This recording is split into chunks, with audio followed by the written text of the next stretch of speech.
Welcome everyone to Following the Money, a technical trader's outlook. I've got a few new stocks to actually cover that are setting up quite nicely. Let's get straight into it. First, I have a disclaimer.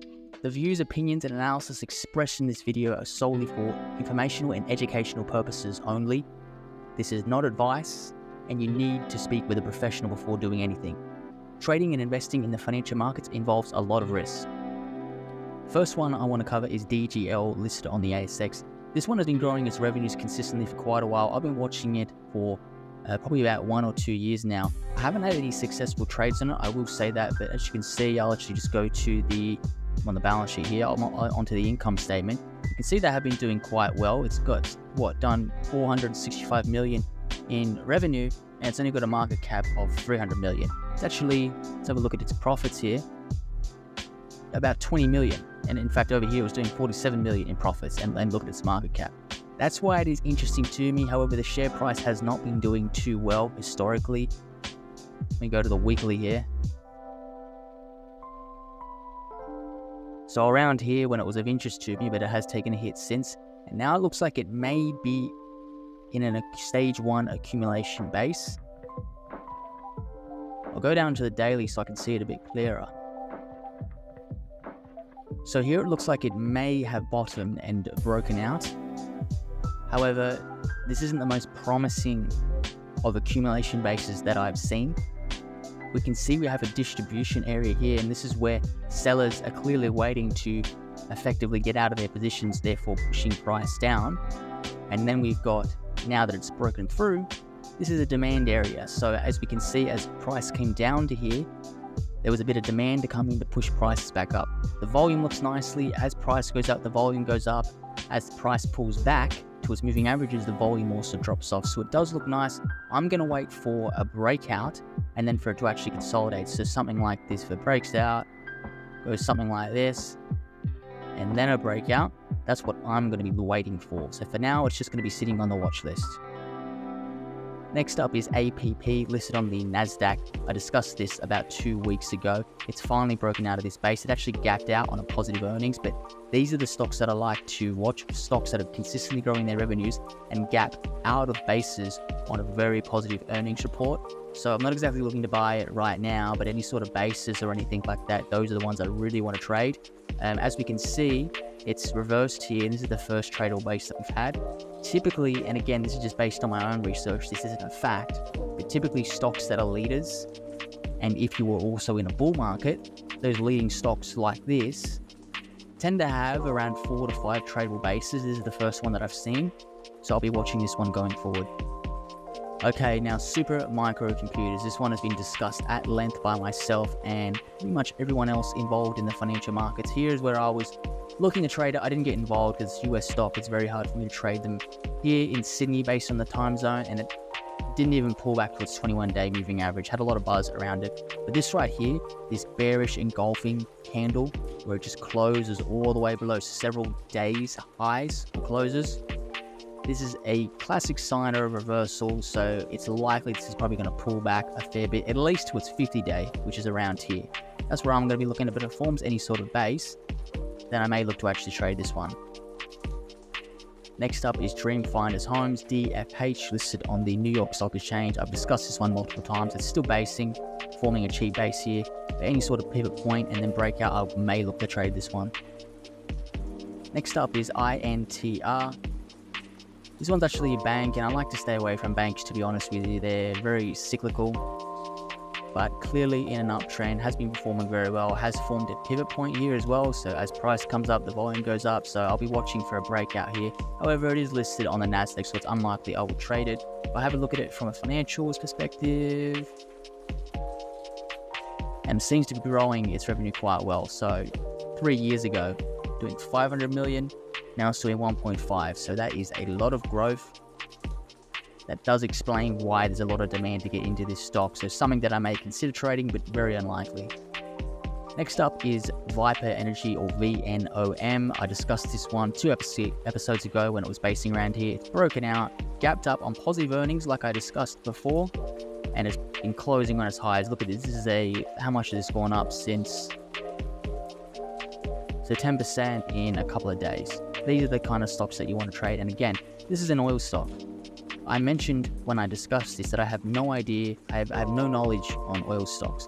All I do is I follow the money, hence the name of this series.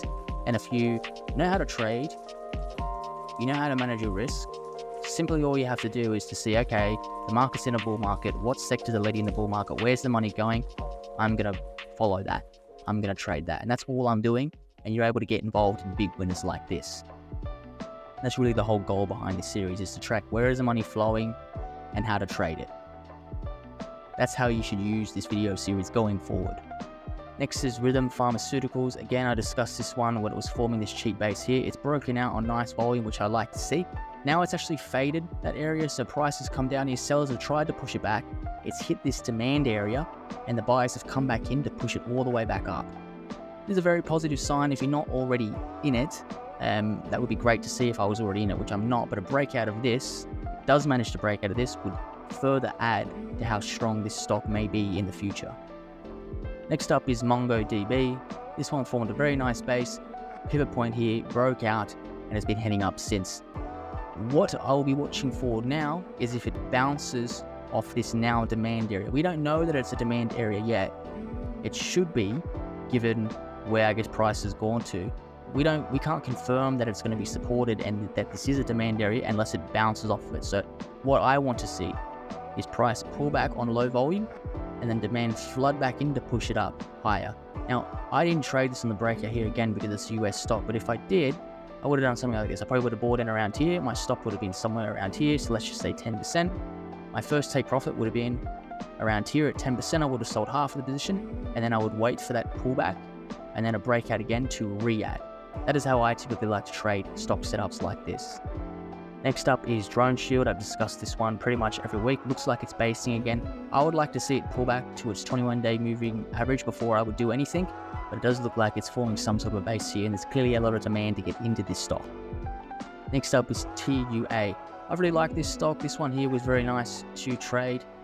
Looks like it's basing again. Again, we've got a cheap base here, and it's just faded that. This has just made this a lot more interesting for me, because I can assure you, anyone who did accumulate within this base, their stop losses would have been around here. So now they've just been all liquidated. Someone, likely an institution, has just filled their position. And now a lot of the, I guess, sellers have been taken out. And now if it is to break out of that, it's going to further add to the strength of this stock and reasons why I want to get into it, or I guess other people are going to want to get into it for breakout traders like me. We'll just have a look at the financials. Look at the revenue growth here. Has been doing substantially well. Only 50 million of revenue and a 1.5 billion market cap, which, you know, may be a little bit overvalued, but that's not for me to judge, as I haven't really done the research required to make a statement like that. And like I said, I'm simply a momentum trader. I'm following the money, and I can effectively, looking at the price action and the volume, I'm able to see where the money's flowing. Next up is DUG. Has been a consistent, very strong uptrend, one of the leaders of the ASX right now, only a 300 mil market cap, and looks like it's forming some sort of a tradable base here. Let me go down to a smaller time frame. So this is a fair bit of volume and very little price movement, so not a very good sign. That could be a seller in there. But if I do get a bit of a pivot point forming, maybe something like this, where and then out like that, that's something that I may look to trade if it does something like this, but one to have on your watch list regardless. Next up is AMD. Now, I've discussed this one at length. Pretty much any sort of pivot point historically that I've traded on this has done well. It's just one of those stocks, and it's a leader right now. It's in the right sectors, clearly doing something right. It was its last tradable base. Now it looks like it's forming some sort of pivot point here as well. And again, this is one of those stocks where it doesn't really need to correct that much as any sort of breakout. Just the demand just floods in, and it looks like it's doing something similar now. So if I go down to a smaller time frame, I mean, look at this. So you've got the high around here, forming a cheap base here. This could be a pivot point. So a breakout of this would be the kind of stock that I would trade. So this would be, I might even stay up and have some orders on or something like this on this particular stock, because I've just seen it perform well so many times. But again, this is clearly just my own opinion. You need to do your own research, and definitely don't follow my advice. I'm not someone qualified to do that. And lastly, I want to cover Austin Engineering. I think I've been burnt on this stock a few times actually. It's been one of those ones that have offered many tradable bases over the years. But you can see here there's a clear distribution area as every time price comes here, sellers push it down, like here and here. But this could be effectively like a cup and handle. So this pivot point here that's forming, let me just zoom in. Again, it's very thinly traded, so it's probably going to be hard to trade if you're doing any sort of size. But a breakout of this, what would it, I mean, it's not going to be all-time highs, but it will be pretty much, what's that? Last time I reached here was 2015, so it's nearly a 9-year high, nearly a 10-year high. So this could be a potential reversal. I'll be watching it. I probably won't trade it. Let me just look at the financials. Seems to be growing its revenue, but not massively. I mean, maybe if I knew something about the company, I might be more inclined to really add size onto it, but it might just be one that I'll watch going forward. Other than that, that's all I wanted to discuss. Again, if you have any questions or have any assets you want me to cover, please do comment down below or reach out. You can DM me, and I'm more than happy to help. Take care.